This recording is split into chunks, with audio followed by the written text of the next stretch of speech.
Vous êtes les titulaires, hein? Vous êtes toujours ici. Vous aussi. Bien sûr. Mais moi, pour obligation, moi, vous aussi. Bonjour coach Adrien Chantogolé du Parisien. Est-ce qu'après avoir pris connaissance du calendrier de la Ligue des Champions avec cette double confrontation entre Liverpool qui va être très rapprochée, est-ce que vous songez à demander le report du match contre Lens à l'image de ce que vous avez fait contre Nantes lors du précédent tour? Je voudrais encore attendre des nouvelles. Et c'est clair que chaque équipe cherche à trouver les meilleures conditions pour faire la compétition. Mais on peut comprendre l'intérêt de chaque équipe. Bonjour. Lucas Chevalier a été appelé hier par Didier Deschamps en tant que numéro 3.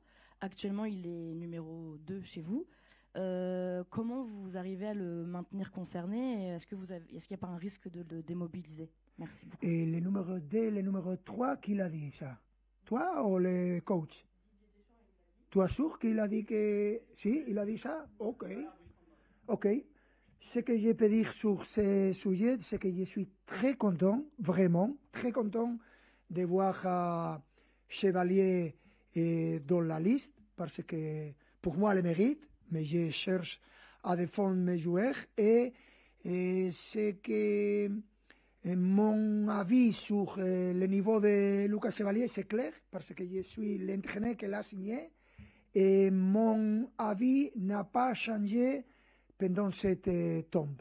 Et je me répète, je suis très très content de voir à Lucas Chevalier et je ferai la même chose si j'étais l'entraîneur de la France, j'étais l'entraîneur de l'Espagne et normalement avoir de la confiance et je pense que c'est un signal très positif pour les joueurs, bien sûr. Bonjour coach, Arthur Perrault RMC. Toujours sur Lucas Chevalier, est-ce que le fait que le sélectionneur de l'équipe de France lui tende la main, ça pourrait aussi vous inciter à lui donner de nouveau un petit peu de temps de jeu, par exemple ce week-end? Et deuxième petite question, PSG-Liverpool, ce sera la prochaine affiche de Ligue des Champions. Ça va vous rappeler quelques souvenirs forcément de la saison dernière. Merci beaucoup. Non, à la première, rien à ajouter à ce que j'ai dit. Aucune chose à l'extérieur va changer mon avis. Mon avis, c'est ce que je pense des choses que j'ai vues. Je n'ai pas besoin de savoir ce que pensent les personnes qui sont à l'extérieur.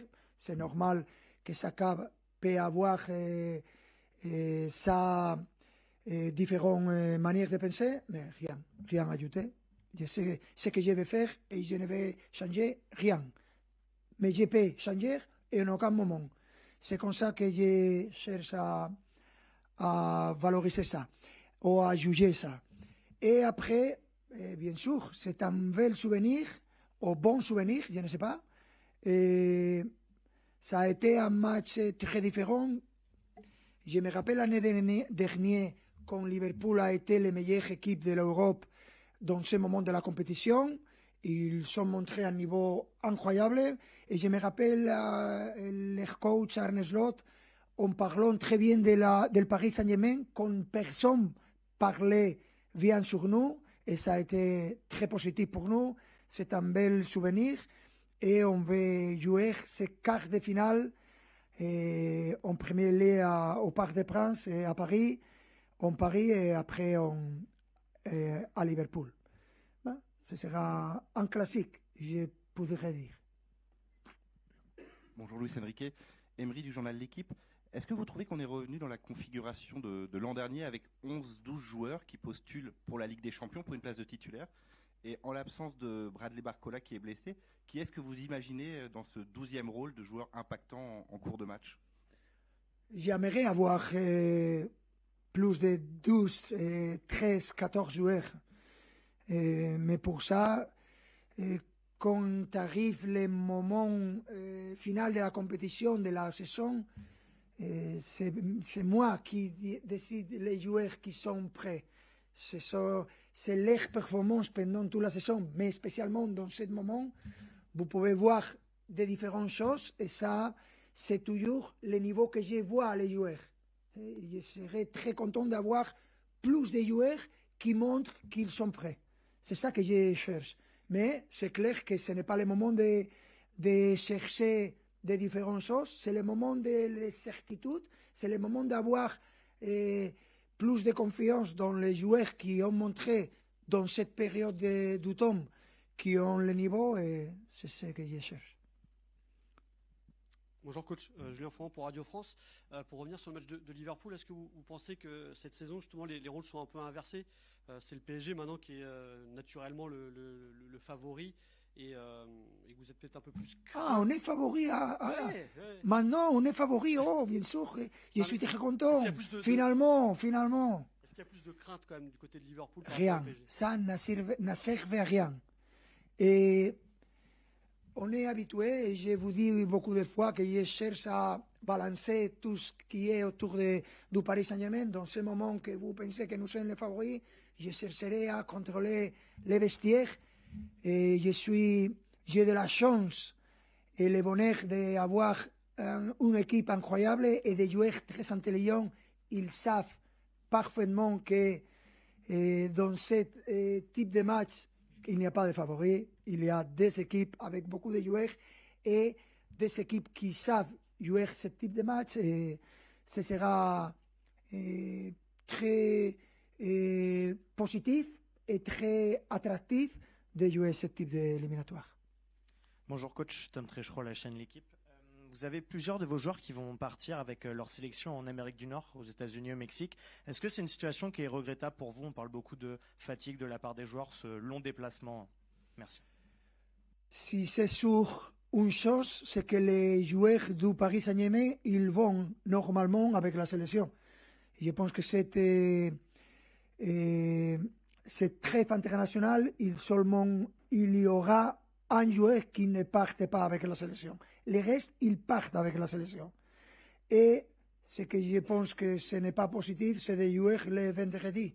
Parce que il y a des joueurs qui jouent à les États-Unis et le mercredi, et quand il arrive à Paris, il sera le jeudi, et tu dois jouer contre Toulouse le vendredi. C'est sympa. Bonjour coach, Tom Moniger pour Stade Fairform. On a appris l'indisponibilité de Bradley Barcola pour plusieurs semaines.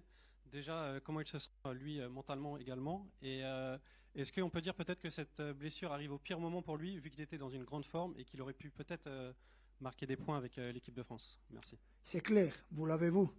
Hein? C'est clair, l'état d'esprit et l'état technique et physique de Bradley pendant ces derniers mois, il a été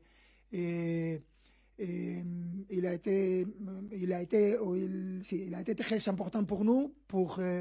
Il a joué, je pense, l'attaquant qui plus minutes a joué, et il a fait des choses très positives pour l'équipe. Et c'est dommage quand il y a la blessure d'un joueur, mais dans ce moment, quand c'est le joueur plus déterminant ou un des plus déterminants, c'est pire, mais c'est le football, c'est la vie. Il faut s'adapter et c'est une condition que nous avons en tant qu'équipe. Bonjour coach, Ilias Peters de 90 minutes. Demain, votre équipe se rend à Nice, donc un déplacement, j'imagine, compliqué à préparer. À quel type de match vous attendez-vous? Et deuxième petite question, on a vu mardi soir João Neves sortir à la pause. Il n'est pas cité ce matin dans le point médical. Est-ce qu'il va bien? Est-ce qu'il est disponible pour demain? Merci. Non, indisponible pour demain, bien sûr. Quand tu ne vois pas un joueur dans l'entraînement, normalement, 89%, il ne joue pas. Non. Pas disponible. Il n'est pas disponible. Parce qu'il n'a pas fait l'entraînement. Mais il n'y a rien de blessure. C'est seulement savoir gérer ces derniers mois. Parce que il faut faire attention à sa condition physique et à sa condition physique pour des petits problèmes. Ce sera normal pendant ces derniers 2 mois de gérer comme ça. Et qu'est-ce que tu as dit? Le match de Nice. Il n'y a aucun match à l'extérieur facile.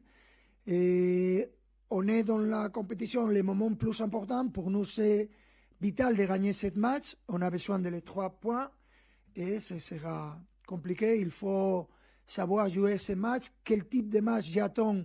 C'est difficile à à savoir exactement, mais ce que je pense, c'est d'avoir plus de ballons que l'adversaire, mais c'est un adversaire dans un moment de difficulté. Ils sont améliorés un petit peu cette dernière partie de la compétition, mais il faut gagner les 3 points et il faut chercher à améliorer notre niveau à l'extérieur dans les championnats. Bonjour coach, Mourad Sefiane pour la Source Parisienne. On a l'impression que de septembre à février, vous avez digéré un peu cette saison physiquement et que depuis quelques semaines, ça monte en puissance, un regain physique mais aussi mental. Comment faire pour continuer à monter en puissance? On sait que vous êtes dans le moment le plus important de la saison. Comment continuer à monter en puissance? Merci. C'est la même chose. Je pense que dans ce moment, ce sera la trêve internationale, que c'est une chose que toujours c'est difficile à gérer parce que les joueurs normalement ont de la compétition importante, parce que jouer avec la nationale c'est important. Cette trêve internationale c'est un petit peu différent parce que ce seront des matchs amicaux et c'est différent. Il n'y a pas de matchs importants pour charger et j'espère que j'attends à que les joueurs peuvent jouer un petit peu moins pour affronter non seulement la partie finale de la compétition, mais aussi le mondial. C'est ce que j'attends et on va voir que se passe dans cette période de la trêve internationale. Et arrive le moment, j'espère encore améliorer, comme je pense qu'attendent tous les entraîneurs. On va voir, mais ce qui est clair, c'est que nous sommes une équipe très difficile pour aucun adversaire. Et ce qu'on a montré, c'est notre vrai niveau. Et comme d'habitude, on pense qu'on peut encore améliorer. Merci.